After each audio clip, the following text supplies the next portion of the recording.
et bienvenue dans une nouvelle recette. Je vais vous montrer comment préparer un curry de poisson à la façon sri-lankaise. Alors pour ma part, j'aime bien faire le curry de poisson avec du poisson frit. La plupart du temps on le fait avec du poisson qui est tout frais et qu'on met directement dans notre sauce. Mon poisson est frais, ce n'est pas la question. Alors moi j'ai pris la dorade royale.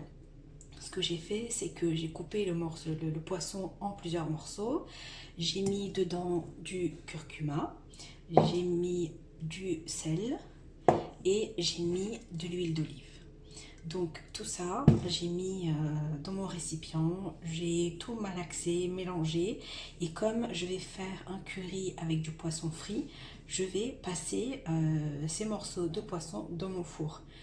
Parce que voilà, j'évite les fritures, les bains d'huile. Je préfère faire ça au four. En fait, l'avantage de ce curry, c'est qu'en fait, quand vous allez manger les morceaux de poisson, ils seront croustillants, croquants, je veux dire. Et moi, c'est une façon qui est faite dans ma famille et que j'aime beaucoup. Du coup, je vais reproduire cette recette. C'est parti pour cette première étape pour le four. Voilà, j'ai disposé mes morceaux de poisson sur ma plaque. Je vais enfourner ça pendant à peu près 30 à 45 minutes. Ça va dorer sur le dessus, l'intérieur sera bien cuit. Ça sera vraiment délicieux.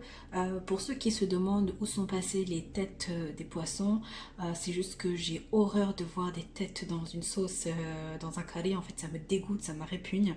Du coup, je garde jamais la tête en fait.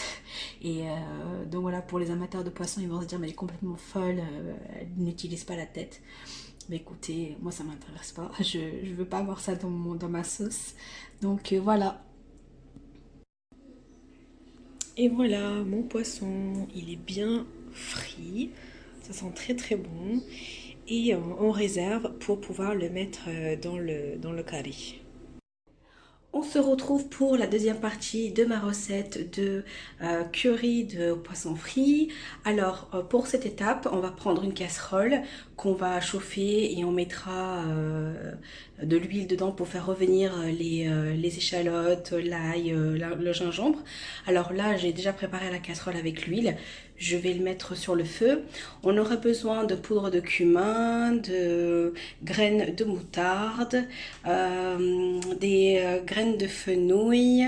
Ça, c'est du vendehum. Je vous mettrai la traduction en français. Tomates, curry leaves, feuilles de curry, des échalotes, de l'ail, du piment vert. Ça c'est vraiment selon votre goût. Vu que moi c'est un curry qui sera mangé par mon petit garçon aussi, je vais pas trop épicer non plus parce que dans tous les cas je vais mettre de la poudre de curry en fait. Ça vient des magasins sri-lankais voilà, qu'on trouve à Paris et ils appellent ça Jaffna Curry Tool en fait. Du gingembre également.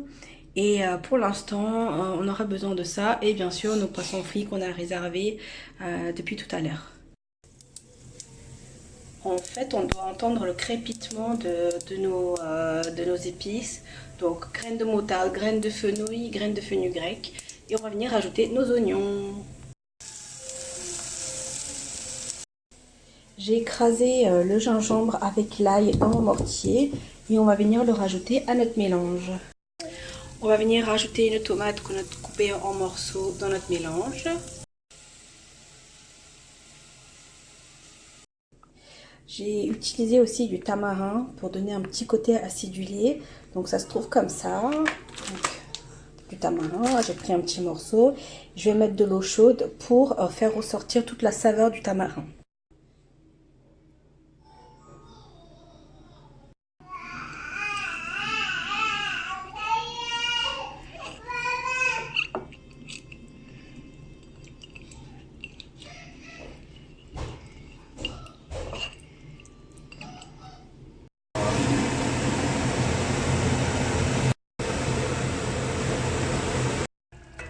On mélange bien la préparation.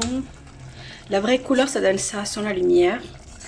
Comme on a mis de la poudre de curry, de la sauce, des tomates, ça fait une belle couleur.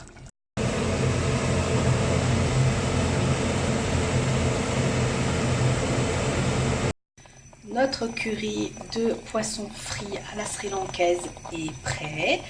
Alors en général, chez moi, j'accompagne ce curry-là avec du riz rouge bouilli que je suis en train de faire cuire ici. Et je fais toujours des épinards à la crème fraîche et des épices. Donc voilà, sur ce, je vous souhaite un bon appétit.